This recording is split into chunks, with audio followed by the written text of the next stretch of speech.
Fala galera, muito bem-vindos ao canal Reação Rubro-Negra. Nesse vídeo nós vamos conferir um conteúdo aqui da ESPN, do Futebol 90, né? A famosa mídia paulista aqui, que ainda chora muito pelo suposto pênalti do Léo Pereira, que não foi pênalti, todos nós sabemos disso.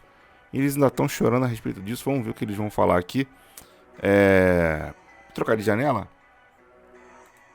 Porra, eu tô meio desnorteado aqui, porque eu tomei 2 flags de direito autoral aqui do Charla Podcast por causa de 2 reacts que eu fiz do Juan, lateral esquerdo do Flamengo, que foi lateral esquerdo do Flamengo.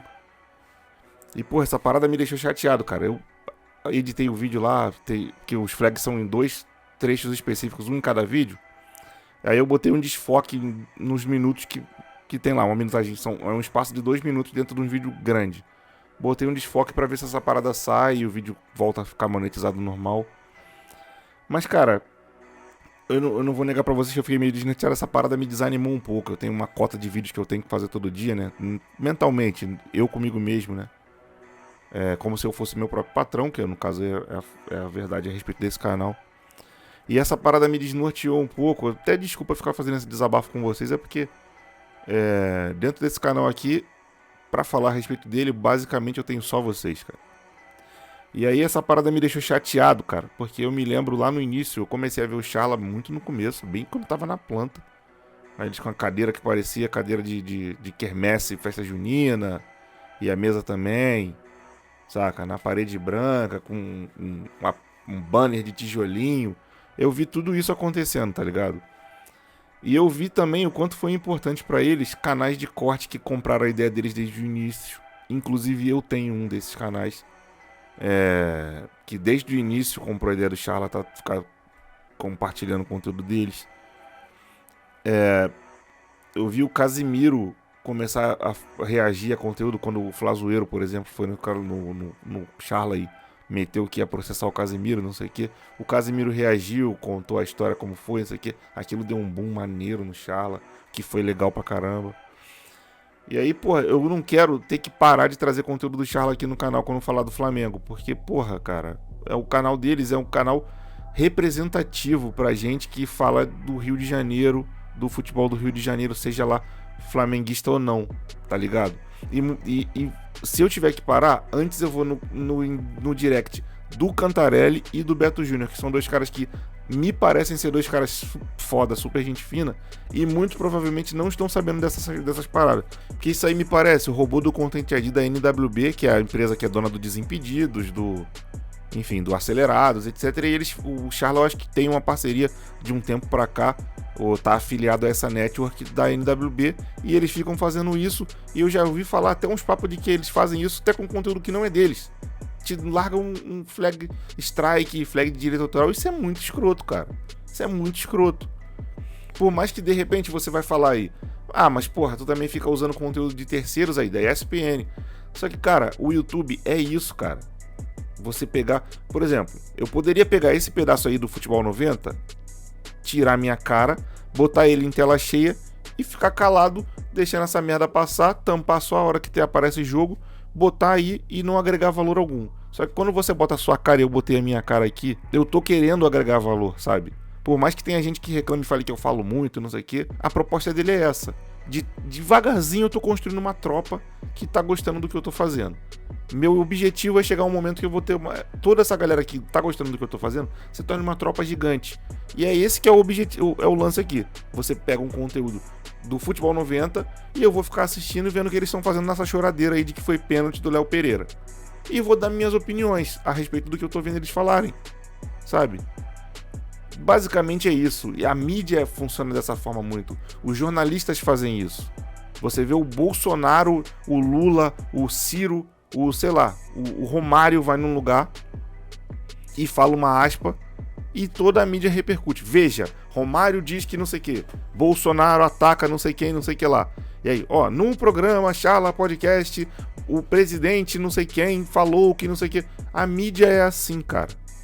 E você ficar dando flag de direito autoral nos outros por causa disso é uma atitude tremendamente idiota. E eu não posso acreditar que o Beto Júnior, que é um cara da mídia, e o Cantarelli, que é um narrador do caralho, foda, um dos melhores aí da nova geração, que também é um cara da mídia, compactua e tá de acordo com isso aí. Não posso acreditar que eles apoiam que o canal deles, sem a inerência deles aí, sem a vontade deles, de repente, fica dando flag nos outros, derrubando o vídeo dos outros que usam o conteúdo deles, que além de ser uma forma de divulgar ainda mais o conteúdo deles e tornar eles ainda maiores do que eles já são, e que a gente sabe que eles merecem ser ainda maiores, que eles vão permitir que uma parada dessa fique acontecendo. Então, eu já me alonguei muito, eu não vou nem ficar falando toda aquela parada que eu falo pra tu se inscrever, não sei o que, vocês já sabem o que tem que fazer. Vamos lá, like no vídeo, se inscreva no canal, 3, 2, 1, LAU. Vamos falar sobre o rescaldo ainda da história de quarta-feira. Que cara é essa, Prati? Não, é que quarta já ficou muito pra trás, né, William? Não, quarta-feira é de ontem. Tá questionando a pauta do programa. Mas ele quer chorar. Agora é questionando, né? Quarta-feira teve um jogo, certo? Correto. Aí, quando saiu o áudio do VAR? Ontem. Quando é que o Duílio falou? Ontem. E quando foi a nota de repúdio do Corinthians? Ontem. Então a gente tá falando sobre o ontem, não sobre o anteontem. Não, é que tem rodada do Brasileirão aí, né, E William? outra, quando é que saiu o nome do árbitro pro próximo jogo? Ontem. Então, a gente falou sobre o árbitro ontem? Ontem não. Então nós vamos ontem falar não hoje, falamos. pronto, aí acabou. O senhor é contra... O senhor é contra... A impressão que me dá é que esses caras estão fazendo isso roteirizado, parece atores. Cara, a saída do Sormani e do Facincani desse programa tira muito o valor do programa, na moral. E esse maluco apresentando ele é legal, ele é histórico na ESPN, mas a Daniela é muito mais legal que ele. Marcel? O senhor tá dizendo agora que a pauta... todo Pelo respeito. contrário. Nota de até repúdio por do pensar no Corinthians. Marcel, eu tô projetando o final de semana do Brasileirão. Mas vamos projetar. Quem Tem avisou tá o na jogo do pauta. peixe? Sabe o que Inclusive, acontece? ele tá deixando o cabelo crescer pra ficar igual ao do Marcel. Sabe o que acontece? Você chega muito cedo, mas você não vai na reunião ali da pauta. você não entendi. Pode, você fica Mas rodando aí, eu não dá- recuso o não dá Rafael certo. Prades, ele não atende telefonema, ele Também não. dialoga com as pessoas. Só É uma lá. figura carismática, incrível, mas O ao Prats mesmo ainda tempo anda com ficha misteriosa. de telefone De na mão no caráter, bolso. vai. Pô, sem dúvida, apesar de ter te derrubado lá no futebol. Vamos lá, vamos com a nota de repúdio do Corinthians, senão a gente vai perder a mão aqui logo. Vamos lá. Nota oficial, ainda bem que eu tenho a lauda aqui, hein? Desafio alguém a ler o Os que tá caras na meteram nota oficial pra chorar, nação. tela. Vamos lá. O Esporte Clube Corinthians Paulista vem a público para reiterar o seu repúdio à conduta da equipe de arbitragem do primeiro jogo da final da Copa do Brasil contra o Flamengo.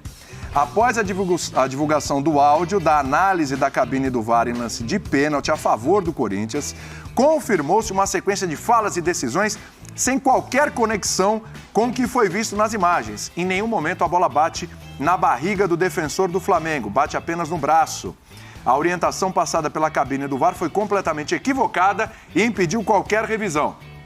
Diante de tamanha disparidade entre o que as imagens apresentaram e o que ocorreu na sequência, o Corinthians entendeu ser necessário defender seus direitos e cobrar providências da comissão de arbitragem. Por isso, enviou um ofício na tarde de quinta-feira com a intenção de apontar as graves falhas, exigir profissionais capacitados e cobrar urgência na padronização dos critérios, tá? Ainda tem mais um trechinho aqui, mas o importante mesmo da nota do Corinthians é isso aí. E eu quero saber o seguinte, Rafael Prades, já que você não quer falar de ontem nem de anteontem, vamos falar da próxima quarta-feira. Vamos dar um salto no tempo? Vamos lá?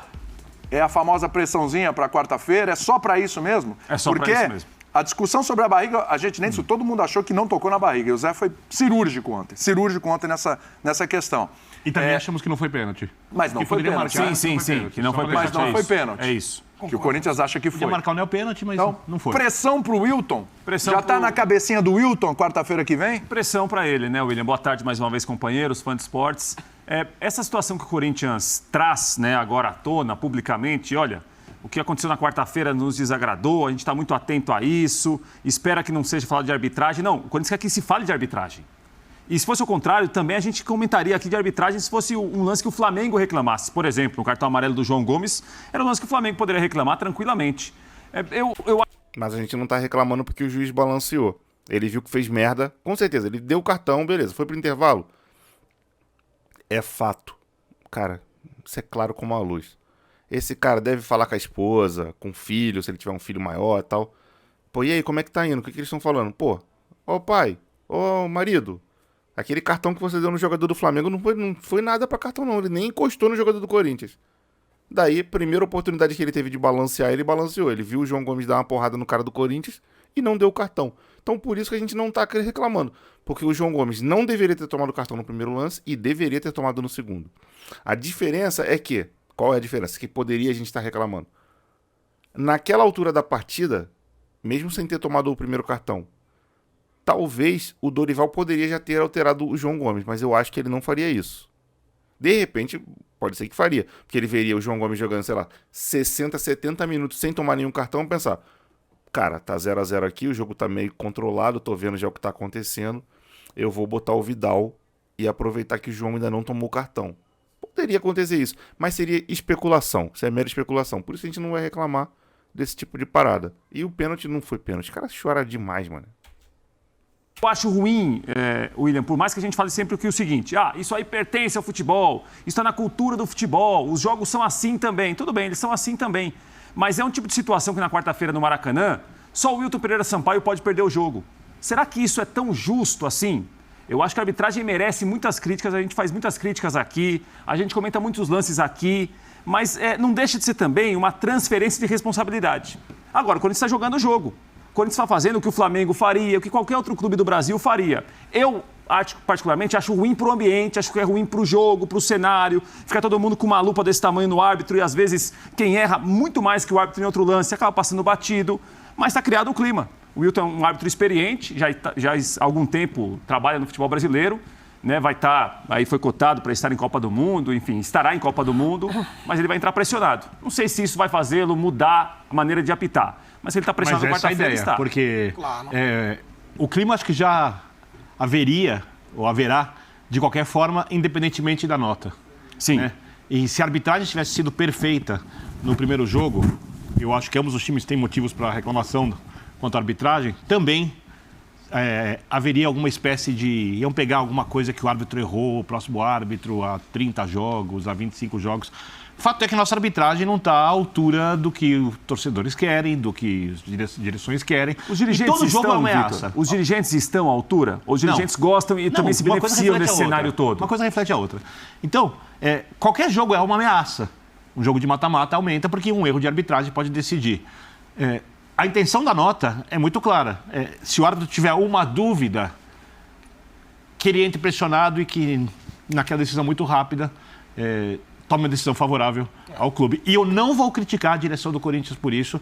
Eu critico o sistema do futebol brasileiro, eu critico como as coisas aqui são, eu critico o fato disso ser eficaz, porque algumas vezes é eficaz, nem sempre, algumas vezes é eficaz. Então, na dúvida, o dirigente faz, porque ele está defendendo o clube dele. O ideal seria que os dirigentes defendessem o futebol. Né, que isso não precisasse, que a gente tivesse critérios de arbitragem, que a gente conseguisse entender em cada lance qual é o padrão. Como a gente não tem nada disso, o dirigente joga o jogo. E quando ele está jogando o jogo, e eu não vou criticá-lo por isso, mesmo não gostando. Mas o nível de arbitragem no Brasil é muito ruim. Muito ruim. E a gente nível dos árbitros ou dos árbitros do VAR? É por causa dessas merda aí que esse maluco careca ali falou, que o João Guilherme lançou esse apelido de chamar o Flamengo de malvadão. A galera acha que ele chama o Flamengo de malvadão porque o Flamengo joga muito, ganha dos adversários, teve uma fase aí esplendorosa jogando pra caralho. Não é nada disso. O Flamengo, ele chama de malvadão, até uma vez ele explicou. Porque tudo a culpa é do Flamengo. O Flamengo tá sempre errado. O dirigente do Flamengo quer que volte o futebol. Aí é o Flamengo, aí, ó, querendo, pessoas estão morrendo. E o Flamengo tá querendo que volte o futebol com torcida. Aí, sei lá. O Flamengo é a favor de a Globo pagar mais, além da transmissão, pagar também para botar o time no Cartola. Olha aí o Flamengo aí polemizando, que não sei o quê. Porra, querendo cobrar pelo valor do Cartola. E lá. Sempre o Flamengo tá errado e é o malvado que faz as coisas todas erradas e etc. Se fosse o Flamengo que tivesse feito, mandando nota, não sei o quê, eles estariam aí. Não, porque o Flamengo foi que São Paulo não venceu o Corinthians e que não sei o que lá. E agora tá encontrando um subterfúgio para poder pressionar o árbitro, já que vai jogar em casa. E aí o juiz entrar em campo pressionado porque o Maracanã vai estar lotado e não sei o que. Foda, cara. Esses caras são bairristas demais, mano. Os dois. Tinha uma época que o cara era punido no campo e ia pro VAR. Teve isso. Teve isso. O cara tava suspenso do jogo da rodada da Série A, ele foi ser VAR na Série B. Ele atrapalhava o jogo no VAR. Então deram um monitor para ele atrapalhar mais o jogo. Mas o Wilton é ruim? Não, eu acho que colocaram até o Wilton pela experiência que tem para aguentar. Porque hoje, nesse cenário que o Prato citou, O árbitro, para entrar em campo, hoje ele tem preocupação com os dois times, o comportamento que ele vai ter e corresponder à expectativa que foi criada ao longo da semana. O jogo Corinthians e Flamengo já começou para o Wilton. Tudo que ele tiver de atitude no campo vai ser sempre lembrado, mas o Wilton não vai conseguir apitar com paz, com tranquilidade. Porque Mas qual árbitro apita algum jogo com tranquilidade? Nenhum. ainda. Só que o que acontece é que o futebol brasileiro, nessa roda toda e nesse cenário, a gente não para fazer uma reflexão que é ainda maior. Os árbitros estão em xeque? Sim, porque eles são ruins, não há qualidade e não há uma tentativa de melhorar a arbitragem. Porque Eu acho que há. Eu acho que não, Birner. Sabe por quê? Se você Moderada, quisesse. mas vá. Então, mas se você quisesse de fato fazer, eu sou a favor da profissionalização. Você tem que começar. Tudo é profissional do futebol. A única parte que não é. É a direção. Não, eu tô dizendo a arbitragem do campo. E o Zé tá aqui, ele sabe como é que é. Em final e tudo, eu já vi muito árbitro, não é o caso do Wilton, mas no grito ele muda. Como é que vai ser a semana? Eu sei que uma bola. Como é que vai ser se cruzarem uma bola lá e tiver um lance duvidoso em relação ao Corinthians? Já pararam para imaginar como é que vai ser o comportamento e a mente do árbitro até na tomada de decisão? É interessante para a gente ver que não há uma contribuição e não há uma conversa maior. Zé. Sim, não, eu concordo, mas eu acho que assim, a cabeça do árbitro ela vai estar condicionada não só pela nota, ela vai estar condicionada pelo erro do primeiro árbitro. O maior condicionamento do árbitro não é pela nota em si. O maior condicionamento do árbitro é pelo erro do que aconteceu no primeiro jogo. Porque se nós não tivéssemos, se não tivesse acontecido o erro, provavelmente o Wilton Pereira Sampaio não teria nota, não teria essa pressão sobre ele. A pressão seria normal de um jogo de final de Copa do Brasil, onde as duas maiores equipes, né, em termos de torcida, estarão jogando, Corinthians e Flamengo, e a pressão natural do jogo. O problema foi o primeiro jogo. O erro do árbitro, o erro do VAR, o erro do árbitro não, né? Especificamente no erro do pênalti, né? Que é o que o Corinthians está reclamando, né? Condicionou muito o que vai fazer o próprio Wilton. A nota do Corinthians, posso falar para você? Na quarta-feira já ninguém lembra da nota. Certeza. Entendeu? Ninguém lembra da nota. Então, eu acho que o problema maior vai ser administrar a cabeça de jogador agora, dos jogadores do Corinthians, porque eles vão, se você insistir muito com isso, qualquer lance, né, no jogo do Flamengo, que seja um lance mais ou menos... Né? Só uma coisa, Zé, desculpa te interromper, porque a imagem está aí no ar, né? Isso aí é um Flamengo e Atlético Mineiro, da Copa do apitado Brasil, pelo Wilton pela Copa do Brasil. E esse lance, que até hoje gera dúvida para muita gente. Mas é gol. Foi gol, né? Que não está claro. Para muita gente não está claro. Para mim é. Para mim é. Não, tudo bem, mas não tem um consenso. Mas nesse momento começa... Não é? Que isso, a bola entrou, bateu na barriga, na pica do goleiro ali, tava dentro do gol, ele, que loucura, cara. Teorias da conspiração. Teorias e tal, etc. Exatamente. Futebol é assim. Mas, porque assim, para mim também entrou, mas para muita gente ficou dúvida até hoje. Sabe qual é o grande problema também da arbitragem? É que assim, quem assume a arbitragem, isso era no passado, era lá no passado, foi lá no passado, foi no presente e vai ser no futuro também. Quem assume a arbitragem não dá as caras. Por que o CNM agora não vem a público e, olha, é assim, assim, assim, e chama a responsabilidade? E aí você isenta os árbitros. Isenta os árbitros, olha, eu sou responsável, eu estou errando, nós estamos fazendo uma nova mudança, algumas mudanças, novos critérios, novas metodologias e tal. Muda um pouco o foco, entendeu? Tenta isentar um pouco a arbitragem. Eu não acho que o árbitro entre em campo para sacanear time nenhum. Eu acho que o cara está lá, o cara é um ser humano e ele erra e acerta, como todos nós aqui. Todos nós erramos, nós acertamos e tal. Só que assim, o árbitro brasileiro hoje, ele está desprotegido. Por quê? O árbitro quando sai de campo, eu falo isso aqui, você me conhece, desde que eu entrei na ESPN, o árbitro para mim teria que falar após o jogo. Acabou o jogo, vamos lá direto no árbitro. Sabe por quê? Porque o árbitro está no calor do jogo. O que você viu ali? Olha, fui comunicado pelo VAR que a bola bateu na barriga e foi na mão. Isso, na regra, não é pênalti. Pronto, acabou. Você não vai precisar nem da confirmação do áudio. Por que você não deu o cartão para o Fagner? Porque eu achei que o lance do Fagner foi normal. E por que você deu para o João? Porque eu achei que ele foi um pouquinho mais forte. E por que você não expulsou o João? Não achei que foi assim. Eu acho que aí você tira um pouco o peso e aquela coisa mesmo você não concordando com a decisão dele. Mesmo você não concordando, porque você coloca o árbitro no mesmo patamar que o jogador. Porque se o jogador não errasse em campo, seria 0-0 sempre. Seria 0-0 sempre. Então é o seguinte, deixa o árbitro se manifestar também, deixa o árbitro ser um pouco ser humano. que é passível de erro, que tem a possibilidade de errar, porque ali são frações de segundos. A cada ano o futebol se torna mais rápido. Então o árbitro tem que estar correndo, fazendo um monte de coisa assim, e às vezes não consegue parar. Então, peraí, vamos ajudar o árbitro, vamos transformar o árbitro no ser humano que participa do espetáculo. Não que ele está fora do espetáculo, porque o árbitro ele decide jogos, ele decide classificação, ele decide títulos, ele decide. Como é que fala? Rebaixamento.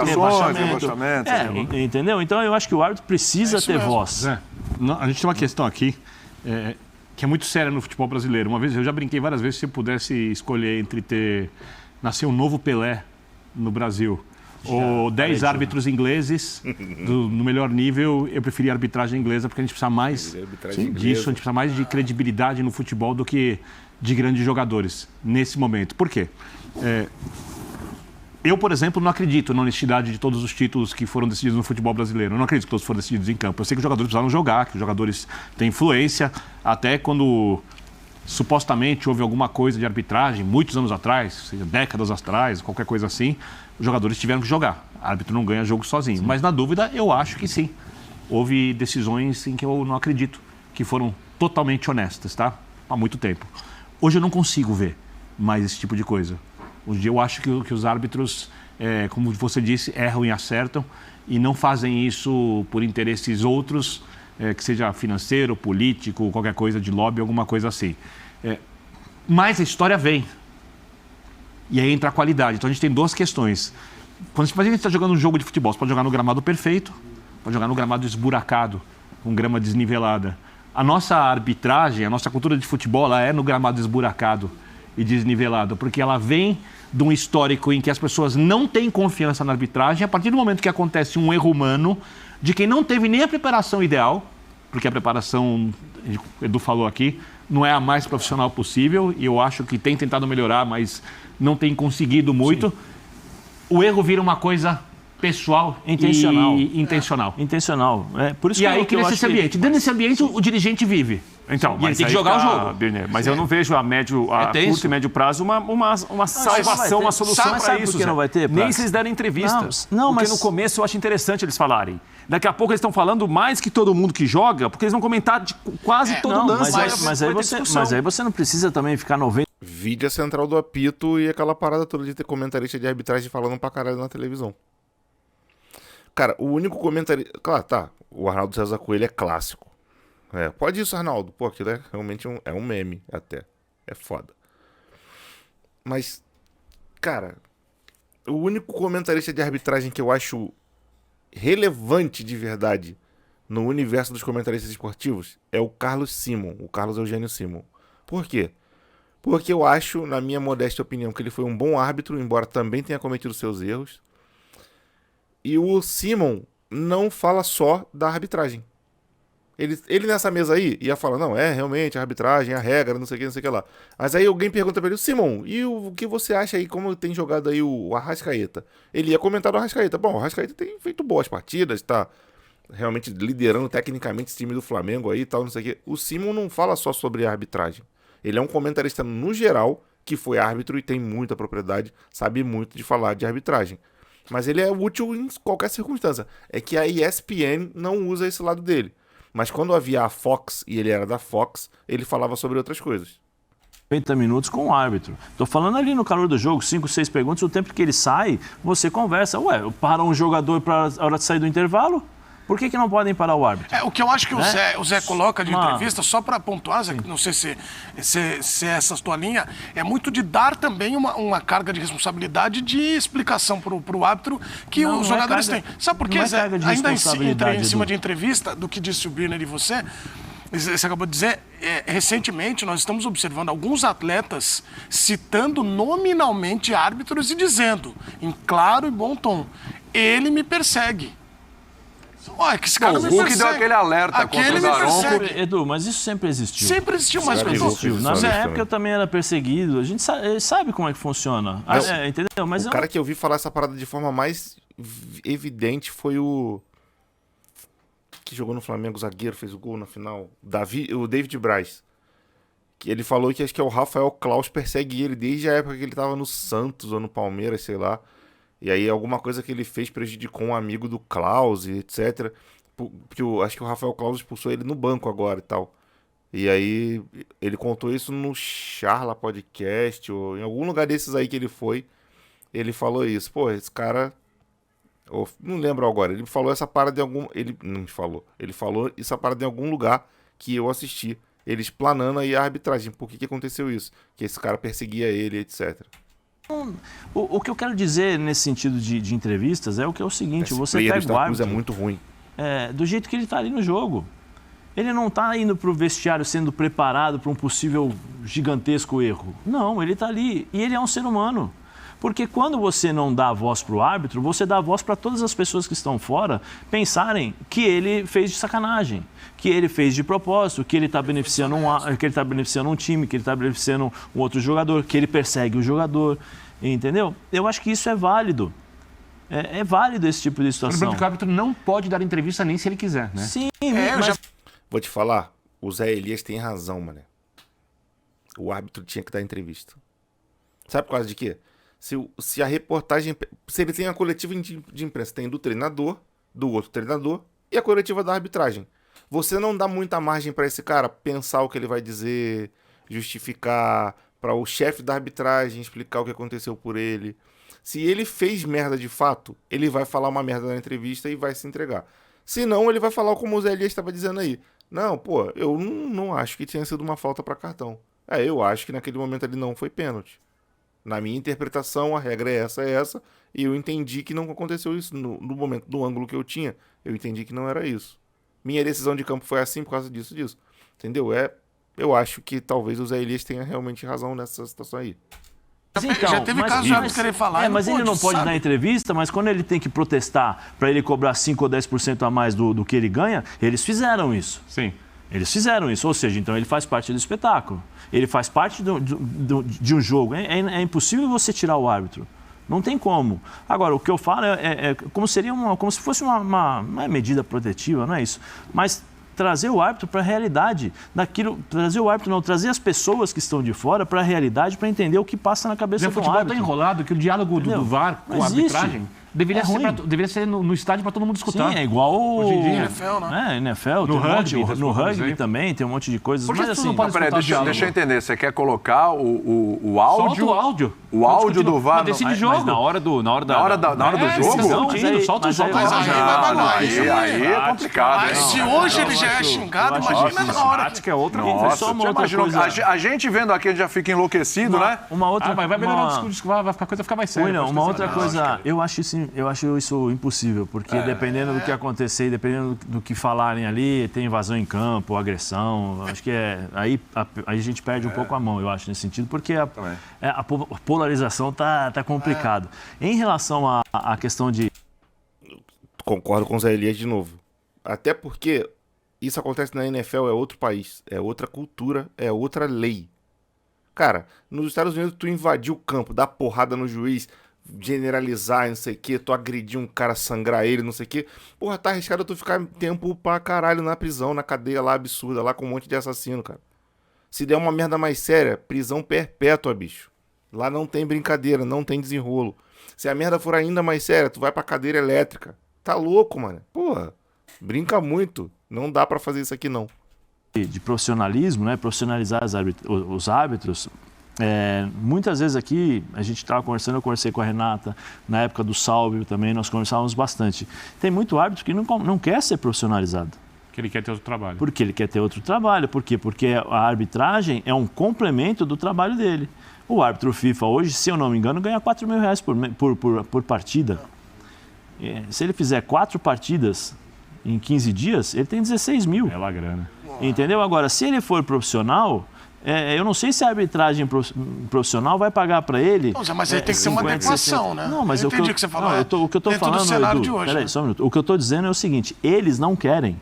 Muitos árbitros não querem. Eu também não sei qual é a disponibilidade da CBF de, vem cá, vamos montar um quadro. Porque aqui no Brasil ele é diferente da Europa. Aqui você tem a arbitragem, a Federação Carioca, Federação as estaduais, Federação Mineira, a do Rio Grande do Sul, você tem uma série de coisas. E cada estado tem uma forma de se jogar e de se apitar. Porque você vai no Sul, você tem apenas dois times com a rivalidade. Então, aquele jogo fica mais assim. Mas tem uma característica do time do futebol do Sul. Jogo mais pegado, jogo mais marcado. Você vai no Rio, um jogo mais técnico. Você vai em São Paulo, um jogo mais corrido. Né? Você vai para o Norte e Nordeste, também é um jogo mais solto por conta da temperatura, uma série de coisas. Então, assim, essa padronização da arbitragem brasileira, ela é muito complicada. E aí, quando você apita, o Wilton é de Minas, ele apita o jogo dos times de São Paulo e Rio, há um conflito ali. Há um conflito, porque ele demora um certo tempo para entender que eu estou apitando São Paulo e Corinthians. Mas se adaptam, Zé. Aqui eles apitam o Campeonato Brasileiro diferente de como eles apitam na Libertadores. Mas por exemplo, são outros critérios. Eles se adaptam, Bini, mas eu estou dizendo em questão de profissionalização. O que nós teríamos que fazer para amenizar, para diminuir a quantidade de erros? Tentar colocar, por exemplo, o Prats pensando e enxergando o mesmo lance como eu enxergo, o William, ou seja, nós 5 aqui temos uma mesma visão daquele lance. Só que o que acontece aqui no Brasil? O Prats tem uma visão, eu tenho outra, o William tem outra, tem outra. Acabam gerando isso, Zé. Tem lance que... O problema está na regra, então? Mas não, assim, é que William, os lances são circunstanciais, eles são muito específicos. Mas por que não vão no começo do ano e lançam uma cartilha para os árbitros pública, falando assim, olha, toda vez que alguém puxar um jogador por trás, Birner, é cartão mas aí vai ser disso do quê, Birner? A intensidade do puxão. O puxão é de um jeito, outro puxão é dizer que é de outro. Birner, nós conseguimos mudar aqui, Birner. O CNM na Copa América, ele mudou o livro da FIFA. Que o livro da FIFA tem um cara dando o carrinho apoiando, a mão de apoio não é pênalti. E aqui foi pênalti.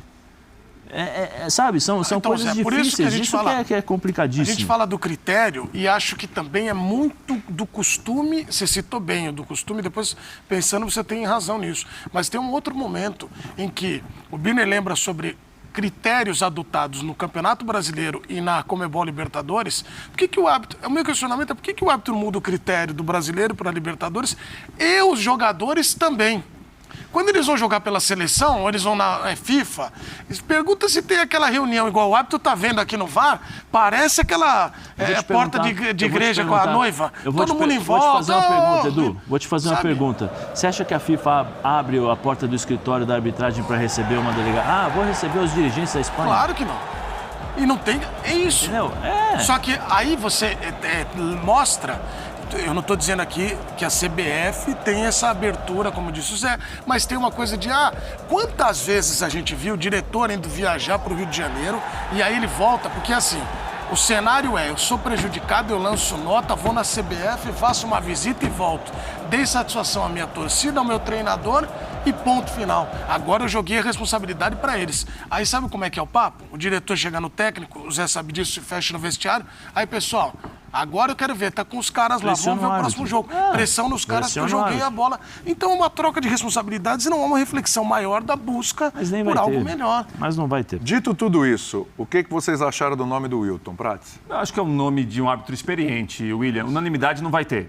Unanimidade não vai ter, tem algumas restrições também pelo estado dos finalistas. Não, é o nome de um árbitro experiente. A gente precisa de experiência num jogo desse, correto, sem dúvida nenhuma. Um dos melhores do país. Também acho. Não acho o melhor. Isso. Sabe um dos melhores. Quem é o melhor? O Klaus. Que também é. Seria entre ele e o Wilton, né? Mas nunca será, cara. O último jogo do Flamengo que eu vi com esse maluco apitando, ele picou o jogo todo, muito ruim, aquele jogo de... Nossa, não tem condição alguma. E também é. Fica entre os dois. Só que o Klaus é paulista, né? Aí, agora, garantia não teria nunca, William, com nenhum nome. Se fosse um nome menos experiente, um nome mais rodado, um nome de... Não tem isso, não tem como. Assim, que o árbitro estará pressionado e que vai todo mundo ficar de olho nele, isso vai. E tem uma outra situação em relação a apitar, que é muito difícil, que para mim é uma das coisas mais difíceis que tem no futebol é apitar jogo. Ninguém colabora com você. Então, chega um momento da partida que é o seguinte... Nem o VAR, hein? Nem o VAR. Nem o VAR. Mas tem que ajudar. Nem o assistente te ajuda. Não é que tem que ajudar. A última vez que meus jogadores ajudaram numa Copa CESP, eu fui prejudicado. Você torceu pelo time que me prejudicou. Eu estava jogando no outro time e forcei o seu prejuízo. Isso aqui, só para você que está em casa entender, é um parênteses, está bem rápido. Porque tem um rescaldo ainda, tem um ranço, né? Tem uma mágoa. Não, da minha parte. Porque na Copa Imprensa, as pessoas, quem não sabe, fica sabendo agora, O Birner era o treinador, o Prats era jogador e o Prats fomentou... Jamais. Treinador extremamente competente que nos ajudou fomentou demais. a queda do Birner e ele juntou todo mundo lá para derrubar o Birner. Não, treinador. Isso aconteceu. Passou a ser treinador, voltou que jogava só no tapa, só tomava... Cara, esses caras Foi já estão... só um parênteses, foi só um parênteses. Cara, esses caras já estão viajando, então vamos ficar por aqui. Já deu pra gente ver bastante a choradeira do Corinthians, meteram nota oficial. Mas os próprios caras do programa, os bairristas pra caralho, mas mesmo assim eles não tem como dizer que aquilo ali foi pênalti. Não tem como. Não dá. O Corinthians tá se baseando muito numa parada, porque a gente teve um pênalti, que não sei o quê. A regra era outra, mudou a regra do um ano pro outro, acabou essa parada de qualquer bola na mão é pênalti. E eles vão chorar adoidado pra querer pressionar esse juiz aí e não vão conseguir. O Corinthians vai ter que vir aqui no Maracanã, jogar mais do que o Flamengo e contra um retrospecto deles que eles estão, sei lá, últimas 10 partidas contra a gente eles ganharam uma, teve acho que 2 empates, 1 empate, resto tudo vitória nossa, freguesaço nosso em casa e fora. Eles vão ter que vir aqui, fazer mais gol que a gente, jogar melhor, nossa defesa é absurda. A gente jogando no Maracanã, acho que tomamos, sei lá, 7 gols em não sei quantas partidas. Absurdo. E o ataque meteu 39 gols em não sei quantos jogos. Absurdo, cara. Nosso time tá absurdo, uma máquina absurda dentro do Maracanã. E eles vão ter que jogar contra esse time e fazer mais gol e não tomar gol. E é isso aí. Tem que vir aqui e jogar muito. Não tem que ficar reclamando de arbitragem. Bom, deixe seu comentário aí, né, a respeito do vídeo. Eu quero muito interagir com o comentário de vocês, é muito importante pra mim. Trocar de janela aqui. Lembrando de te pedir pra se inscrever no canal, sua inscrição é primordial aqui. Ainda mais nesse momento aí que a gente não sabe em certeza aí, ficar tomando flag dos outros é horrível. Então se inscreva aí no canal, aciona o sininho, like no vídeo. Aqui tá um QR Code do Pix, caso você queira dar um suporte aí pro canal, apoiar mais do que nunca, será muito bem-vindo. Ficar tomando flag, desmonetizando os vídeos aqui do canal, isso é meio chato. Então, se você gosta do canal e quer apoiar, manda um Pix aí, você escaneia esse código aqui com o seu aplicativo do banco, digita o valor que você quiser e manda, e será de grande valia. Se você preferir, aqui na descrição tem a chave Pix, né, que é desse QR Code aqui, que é Reacal Rubro-Negra, reação rubronegra@gmail.com. Só que é um e-mail, né? Então não tem cedilha, não tem tio, você deve saber disso. É só tacar lá e também botar o valor que você quiser mandar e será muito bem-vindo. Se não quiser ou não puder, show de bola, só continua comigo aí. Conto com você, inscrito e assistindo os vídeos e comentando e deixando um like, é isso aí. Vou ficando por aqui. Grande abraço pra todo mundo, fique todo mundo na paz e